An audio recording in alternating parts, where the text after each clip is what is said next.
I'm Christopher Hine, and this week we're talking about position and the importance of position in Aikido. In Aikido practice in the modern era, we really tend to put a huge emphasis on technique and form. I think that's a real problem in the Aikido, the way we're doing it now. And so we need to understand that something like position is significantly more important than technique. And technique actually facilitates better position instead of the other way around. I think in Aikido we tend to think that the technique is what we're trying to do. And so we get to a position just to enable us to do a technique. But that's not true. The technique is what allows us to keep or maintain a position that we're in. So we talked last video about Hitomi, the side-by-side position. This time we're going to talk about Irimi and what the Irimi position is. And I'm going to get Josh over here. We're going to go to work. Josh. Okay, so we're going to talk a little bit about the Irimi position.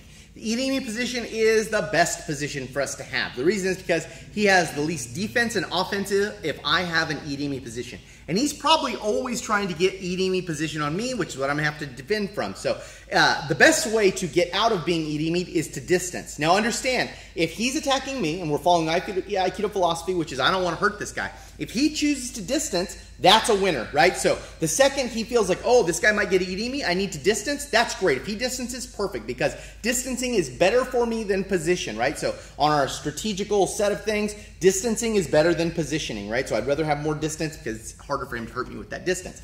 So if he chooses to distance, that's fantastic.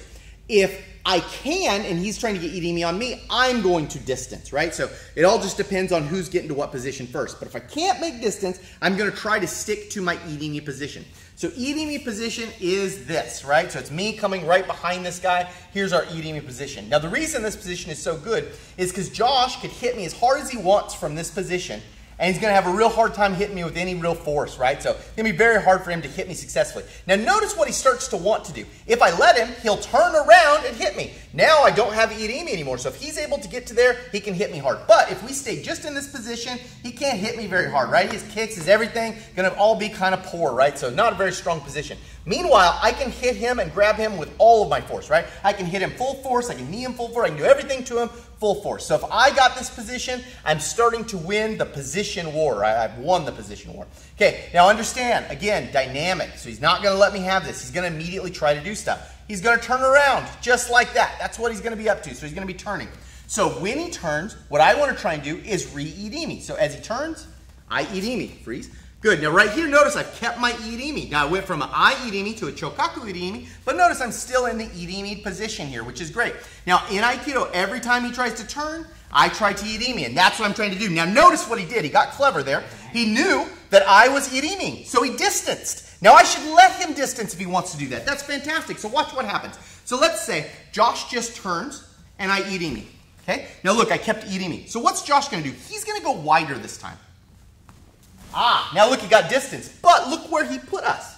Winner. I like that. That's good for me, right? So if he gets clever in distance, I shouldn't try to eat that distance back up because my Irimi is less important strategically than my distancing, right? So if he wants a distance on me so I don't get Irimi, perfect, right? Remember, that's always good. But from this, if he's trying to stay tight to me and turn around, I'll always Irimi. Now this gives us classic Irimi Nage. Right, so let's say we're here in this position and Josh turns and I re-Irimi, and he turns and I re-Irimi, and he turns and I re-Irimi. You see, eventually he can't re-Irimi because I'm turning and keeping right with him, so I'm cutting off that side every single time he does it. And that's what a classic Irimi Nage is. It's not some big clothesline. It's just me constantly keeping that rear position and him trying to turn tighter and tighter. Now in Aikido, when you're trying to do the forms, you'll feel like this is a real problem that he's doing that because what he'll do is he'll distance so you can't get the Irimi Nage. If you're stuck to doing the Irimi Nage, then you're trying to catch up to him so you can throw him for some reason. Who cares about throwing him? If he wants to distance, let him distance. That's fine.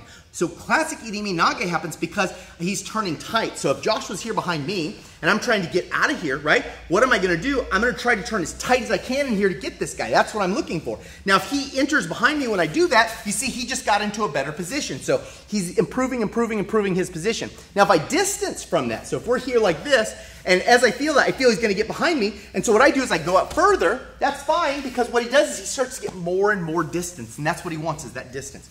So that's how we're managing the Irimi position and how the techniques arise to manage that Irimi position. I'm Christopher Hine. Thanks for watching.